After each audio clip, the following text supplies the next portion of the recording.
people say you need to break generational curses, but you can't break it until you break generational life patterns. Now, I challenge you to read the book of Ezekiel.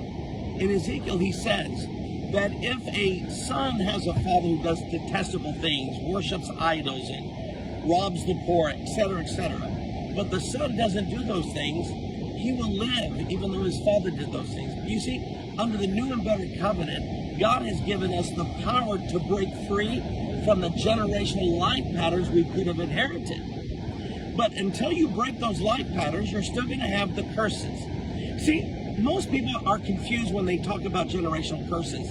There's two things you need to keep in mind. There's the generational life patterns, like learning to, doing bad things like the anger problems, jealousy, adultery, sexual immorality, violence, resentment. Those are life patterns. Those are things sometimes we pick up from our parents, our grandparents, aunts, uncles. We inherit those life patterns, and it is those patterns that bring the consequences, and it's the consequences that are the curses. You see, so when people are trying to break the curses, they still follow the life patterns. For example, if you're practicing gluttony, well, you're going to have some health issues, and you can break all the curses you want, but that gluttony is going to bring you down and hurt you health-wise. I grew up with my grandparents. I loved them, and they were my dad's parents, and so my dad, my grandparents, we all lived in the same household. One of the things all three of them they had resentment issues. My grandmother, I loved her so much. People loved her, but she had a resentment issue with her own husband, and I'm sure my grandfather did something to tick her off, all right? But she never talked to him. There was never any communication, no love. They slept in separate bedrooms.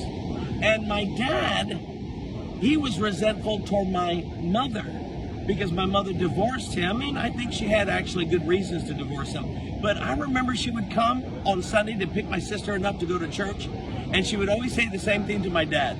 "Hi, Tom." And you know what my dad would do? He'd be reading the newspaper, and he'd put the newspaper up and ignore her. I never heard him say anything to her. So I grew up seeing this resentment towards spouses or ex-spouses. Well, what would have happened if I was resentful? That every time my wife did something I didn't like, I wouldn't forgive her. What kind of marriage would I have? What kind of pastor would I be if I held resentment toward other people? Do you understand? That would have brought me into bondage, and I would never be successful. So I could be breaking curses, but if I don't break the life patterns, I'm going to inherit the curses. And some of you don't get that point. Until you break the life patterns, the curses will continue. So I challenge you, pray right now and tell the Lord, "Lord, I break jealousy, resentment, lust. I break whatever is holding you in bondage, idolatry, false religions.